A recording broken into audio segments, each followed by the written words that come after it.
Hi guys! It's been a while since I've done a proper craft video. They've all been mealtime videos and then of course the most recent subby giveaway video. So I figured I'd just pop on and do a really quick, wouldn't say craft with me video, but just a really quick and simple video. Not even a tutorial as such. I'm just going to show you how to make an envelope out of A4 paper, basically. If you've seen on social media, I have recently conquered my fear of the sewing machine. Yay! And I made a paper snippet roll, I think. What did you call them? Oh, paper ruffles, that were it. From Natasa over at Treasure Books. She did a tutorial on this the other day and she called them her paper ruffles. But yeah, so cute. So really cute, cool. But yeah, so this is just a plain, simple A4 sheet of paper that I turned into a little envelope. Just for stashing little bits in. Because, as I keep saying, I am in the process of swapping rooms with Taylor.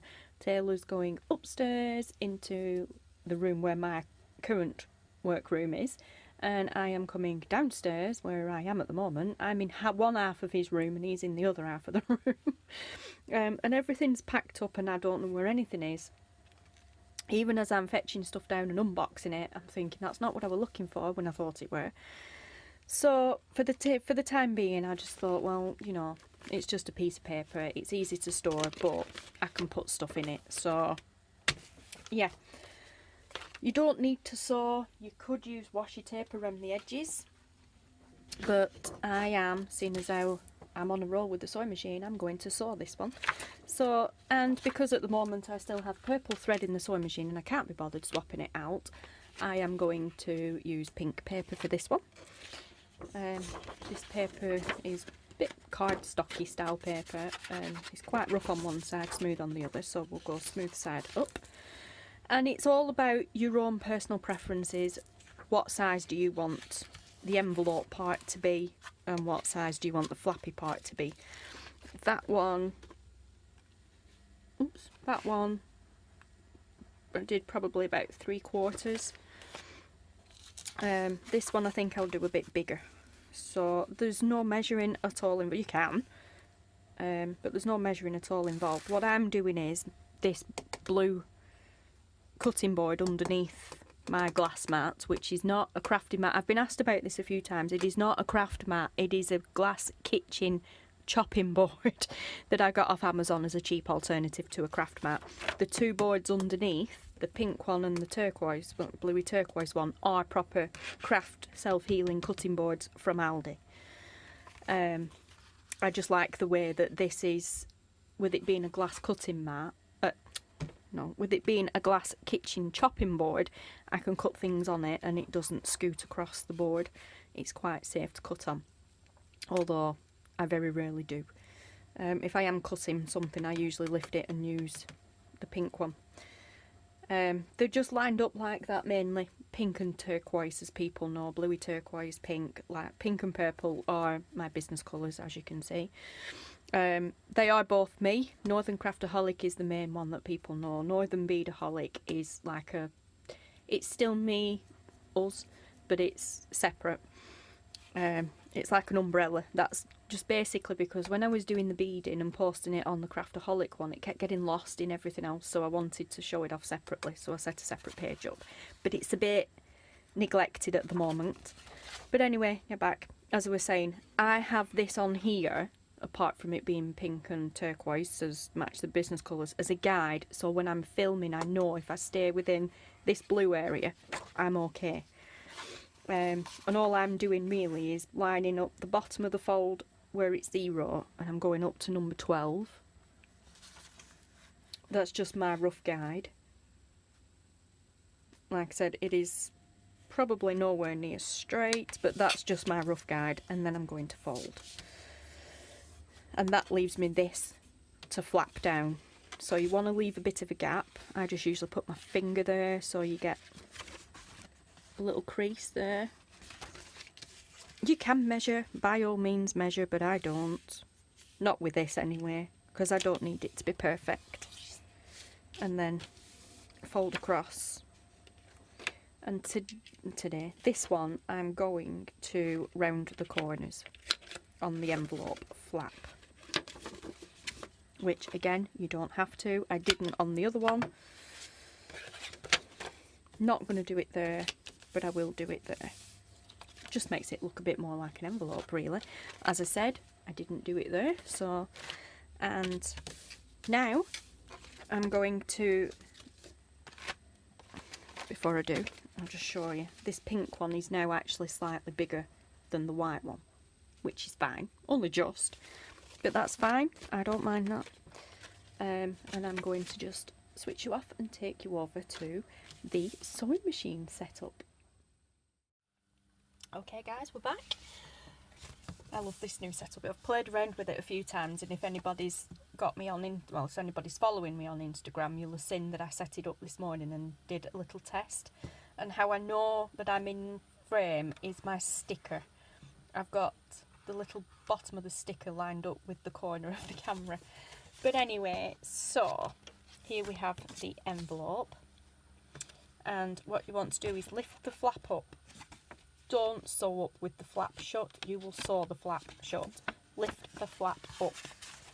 And I'm not going to sew, but I'm just going to show you. This is a bit awkward camera angle wise. We're going to sew all the way up on the flap with the flap open, up the flap, all the way around, back down again, and then across the bottom. You may want to turn your sound down or off for this, because I don't know how noisy my sewing machine will be on camera, but we shall see. Oh, and I'm going to do a zigzag stitch, so let's go.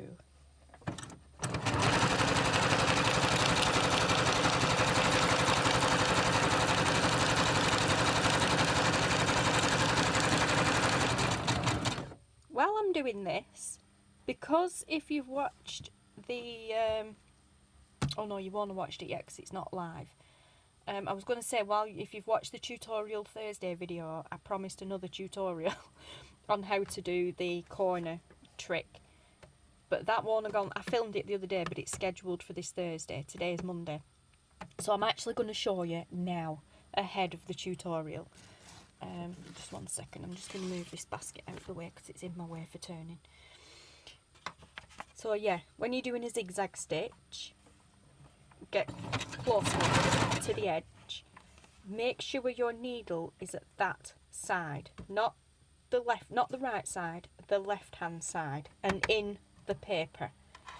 Lift the foot, turn your paper, or whatever you're using. Put the foot back down and then carry on sewing.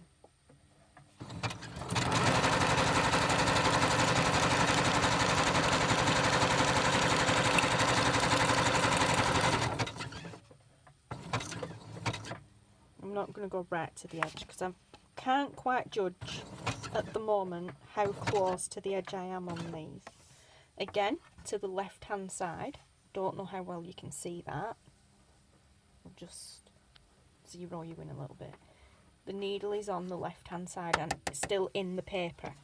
Lift the foot, turn the paper in the right direction, and then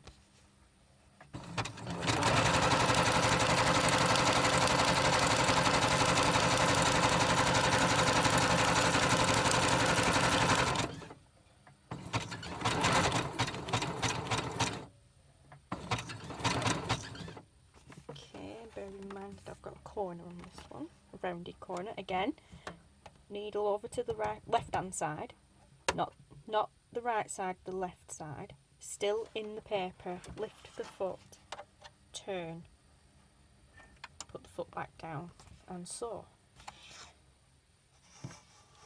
Get that thread out of the way at the bottom.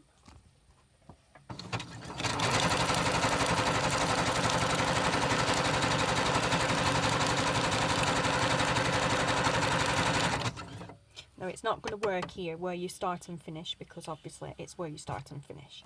So it's going to be a bit messy, but I will show you the result of doing that little trick in a second. Okay, lift the needle up, take that out. Oh, it come out properly this time. Excuse my fingers. Oops, put that back in. Remember to leave a tail. Talking to myself, guys. Sorry. I have to remind myself to do this every time. If you don't leave enough thread at the back of the sewing machine when you come to start sewing, it all ends up inside and ruffles up and makes a right mess. Right, so this is what I was referring to with the corner trick. So we've got that corner, that corner, that corner, and then like I said, that one's going to be a bit of a mess because that's where you start, finish, and then back stitch. But we now have our envelope sewn. But what I am going to do is, again, just fold it over to make that crease, and then I'm going to open it up, sort the string out. I'm going to open it up, stick the crease back inside, trying to line it up in the middle of the foot. This little gap here in the middle of the sewing machine foot. I'm trying to line the crease up with that, so hopefully it'll zigzag across both sides. Maybe not. I'm no expert at this. I am new to sewing with a sewing machine. Well, I'm not.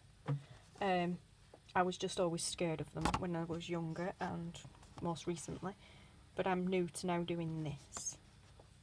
I seem to have conquered my fear, but I'm still new at this compared to some of the others. Again, I'm still on a zigzag stitch.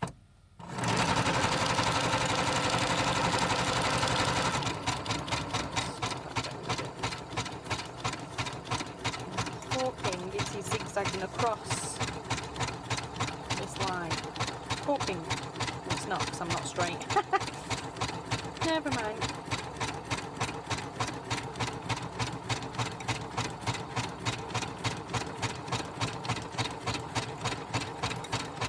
There we go. And I'm not going to back stitch on that bit because I'm really not bothered about it. Right, I will just pause it and come back in a second. Okay guys, we're back. And actually I didn't do too much of a bad job on that creasy bit. It's not, I'd rather have had that zigzaggy bit on the other side, but never mind. Actually I'm quite pleased because that's now the front of the envelope anyway. But yes, so, and there we have an envelope. So you can cut these strings off, you can leave these strings on, it is entirely up to you. I'm going to cut them off. I don't mind leaving little bits, but not huge lengthy ones. Will come out. Okay, that's not too bad. I'll leave a little bits. I don't know well you can see that. The lighting's a bit poo at the moment. But yes, so I'm hoping that explained the corner trick, which has just put me ahead. Because I wasn't supposed to be doing that just yet, but never mind.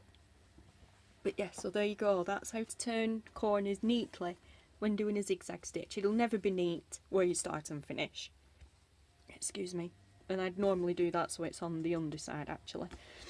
But never mind. But yes, so there you go. And that is also how you turn a bog standard A4 size sheet of paper into an envelope. And then if you want to make it a little bit easier to get in and out of, because we didn't leave much gap, you can take a circle punch. This is a 1-inch one. I can never find the middle, so we'll eyeball it, but I can never ever find the middle on these things. And punch it out. Actually, I didn't do, no, yeah, it's over. Didn't do too much of a bad job with that, but it's over slightly. And there you go. Just gives you something to get hold of. And then some unfinished tags. You can put anything in there now and use it for storage. Fold across that line. If you don't have a bone folder, to just fold that down. Use the corner bit of your scissors. The handle part of your scissors. These aren't right good because they're actually rubber. These ones are better because they're solid plastic. So you can always just use your scissors. And then that's it. You are then free to decorate or not the front of your envelope. I haven't decorated the front on this one, but I have used my paper ruffle to decorate the flap on the back. And that's it. There you go, guys. A quick and I think relatively simple, even for a newbie. Or anybody that's just wanting some cute little storage around the house. You don't have to do anything. I mean, you could even make your own envelope and send it with some pen pal mailing, or just general mail, or even a card, birthday card or something, whatever, you know. As I said, you don't have to use a sewing machine to sew across it, to sew around the edges. You could use washi tape. Just put half of your washi tape on this side, half on that side, and stick it. But I would suggest you use a glue stick to stick the washi tape down with, because of course washi tape is designed to come off. So if you stick it down with glue stick or a wet glue, then you know it just makes it more permanent. But yeah, my stitching is nowhere near straight. There, I've gone wonky there. But to say I've only just conquered my fear of a sewing machine, I am extremely impressed with myself. So there you go, guys. And I will be back, like I said, well, saying like I said, I keep saying like I said because I've already done videos, but I keep forgetting that they haven't gone live yet. I will be back soon with some mail time videos that are long overdue, and hopefully later on in the week, once it has been published on a certain person's Facebook page, we shall have a very exciting announcement.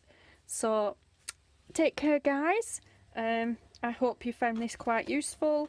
I know it's nothing special, but you know, I just figured I'd grace you with a video of some kind because it's been a while since I've done a proper crafting one. So thanks for watching, guys, and I will see you again soon.